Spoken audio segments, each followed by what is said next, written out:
Del Evangelio según San Mateo, capítulo 14, versículos del 1 al 12.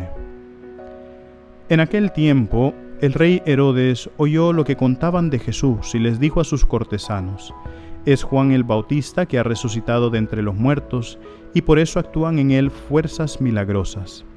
Herodes había apresado a Juan y lo había encadenado en la cárcel por causa de Herodías, la mujer de su hermano Filipo, pues Juan le decía a Herodes que no le estaba permitido tenerla por mujer. Y aunque quería quitarle la vida, le tenía miedo a la gente, porque creían que Juan era un profeta. Pero llegó el cumpleaños, y la hija de Herodías bailó delante de todos y le gustó tanto a Herodes que juró darle lo que le pidiera. Ella, aconsejada por su madre, le dijo: «Dame sobre esta bandeja la cabeza de Juan el Bautista». El rey se entristeció, pero a causa de su juramento y por no quedar mal con los invitados, ordenó que se la dieran, y entonces mandó degollar a Juan en la cárcel. Trajeron pues la cabeza en una bandeja, se la entregaron a la joven, y ella se la llevó a su madre. Después vinieron los discípulos de Juan, recogieron el cuerpo y lo sepultaron, y luego fueron a avisarle a Jesús. Palabra del Señor.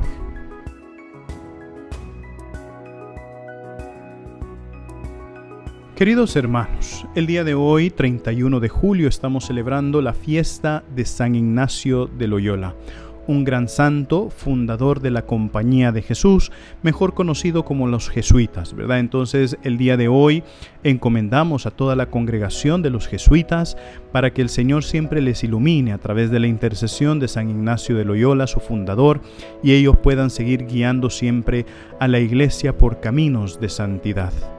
El Papa también es de la congregación jesuita, entonces encomendamos también de modo especial al Papa Francisco el día de hoy en nuestras oraciones. Y justamente para quienes no conocen un poquito la historia de San Ignacio de Loyola, es muy bonita, ¿verdad? Él nace a finales del siglo XV. A la edad de 16 años más o menos, él deja su hogar para unirse a la compañía de militar, no me recuerdo exactamente el nombre de aquel que hacía las campañas en aquel momento, y entonces ya después él vive la disciplina militar, está luchando las batallas, pero viene herido gravemente, no de una herida mortal, sino gravemente. Entonces le toca regresar a su casa, le toca recuperarse, y entre medio de esa recuperación es a donde él vive esa conversión, ¿verdad? Entonces, ya después de conocer a Jesús, de entrar en contacto con Jesús, de vivir esa experiencia con Jesús, entonces él dice que ya no iba a ser un soldado. Abandona la vida militar y se dedica un poquito a profundizar también sobre el conocimiento de Dios, y de ahí surge también visiones, experiencias místicas que vive San Ignacio de Loyola, que después lo empujan a escribir los famosos ejercicios espirituales. Esos ejercicios espirituales que son usados hoy en día por una variedad de personas, porque son esos retiros que se pueden ir prolongando o haciendo por días a la vez, y que realmente nos ayudan a profundizar en el conocimiento del Señor. Yo he conocido muchas personas que han hecho los 30 días de ejercicios espirituales de San Ignacio de Loyola, y cómo eso les ha ayudado también en su interior a seguir adelante con fe. Y ciertamente, queridos hermanos, hoy nosotros pues vemos eso como cae también en consonancia con el Evangelio que acabamos de escuchar, porque el Evangelio que escuchamos, que es el martirio de Juan, una de las cosas que pocas veces pensamos es cómo Juan vivió el martirio en la cárcel, ¿verdad? Nosotros nos quedamos con Juan, el que predicaba y gritaba en el desierto: «Yo soy la voz que grita en el desierto, conviértanse», ¿verdad? O nos quedamos con Juan, que apuntaba el dedo y decía: «Este es el Mesías, este es el Cordero de Dios». O nos encontramos con Juan, que le decía a Herodes: «No te es lícito tomar a Herodías por mujer, porque es la mujer de tu hermano Filipo», ¿verdad? Y pocas veces nos ponemos a pensar cómo vivió Juan el tiempo que estuvo en la cárcel.